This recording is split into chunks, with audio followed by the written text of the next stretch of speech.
नमस्कार आपण समस्त को मो चैनल अनेक अनेक स्वागत।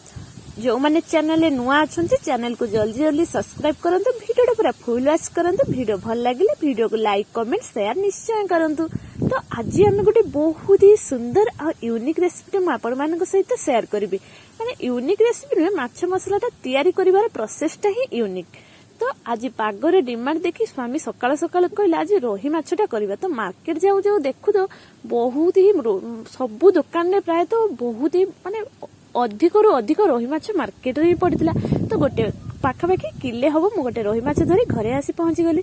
सेटा मार्केट रे ही काटिकुटा करी आनिथिलु। तापर घरे आसी पहुंचला परे हस्बैंड सब धोई धाइतला परे मु मोर लागि गली माछ मसलाटा प्रिपेयर करिया पय।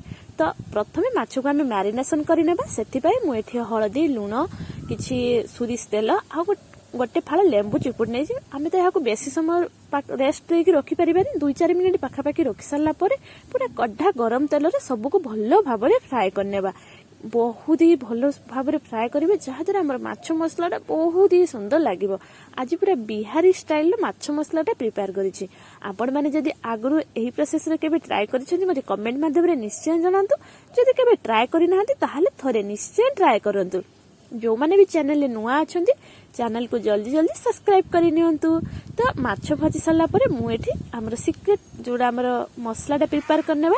तो सेति पय मु एठी प्रथमे नेइछि किछि कट्टा पियाज पाखापाखि दुईटा पियाज हो मु एठी सबको छोट छोट पीस करी काटि नेइछि। ता सहित सब प्रकार गुंड मसला को मध्य नेइछि।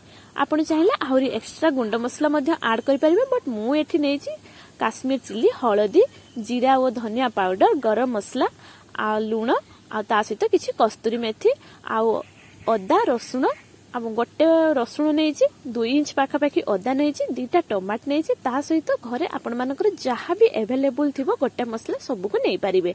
सब नहीं सारा परे पूरा अल्प पाखापाखि तेल नेबे। तेलटा हल्का हल्का गरम ही आसला परे आमे जो मसला सबको काटिकुटा करी रखिथिले सबको भल भाबरे भाजिना माने हाफ सिझिला टाइप रो भाजी नेबा।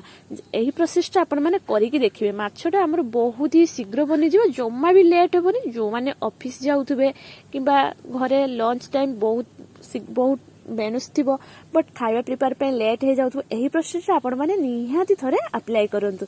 तो एठी हमर मसला प्रिपेयर हे साची अल्प जो माछ भाजिथिले जो तेल बळी पडिथिले सेही तेल रे सब मसला को भल भाव में कषि ना। बेसी समय भी लगे 5 मिनिट पाखापाखि कषिदेले आमर आराम से मसला कषि हो। देन ये आवश्यक अनुसार पानी देछि। आप कौ अनुसार झोल रखिए से अनुसार पानी देवे। बट मुझे अल्प मसला फ्राए टाइप रही गोटे गिना ही पानी व्यवहार कर। हाँ मन रखिए उषुम पानी ही ने कहीं जहाद्वारा आमर ग्रेवीटा बहुत ही सुंदर। जेकोसी तरकारी रांधतु ना कहीं जदि उषुम पानीटा देवे ग्रेवी बहुत ही सुंदर बहलिया टाइप हो खाइबा टेस्टी लगे। देन ये माछ झोलटा फुटी आसला परे सब माछ को देदेबा। देन आमर एठी रेडी हो जाइछि एकदम टेस्टी टेस्टी यूनिक प्रोसेस रो माछ मसला। आज पाई रहिली पुणी देखा हबो आउ एक new recipe so. Thank you, जय जगन्नाथ। आज ब्लॉग टी आपण मानको केमिति लागला मते निश्चय कमेंट रे जणांतु।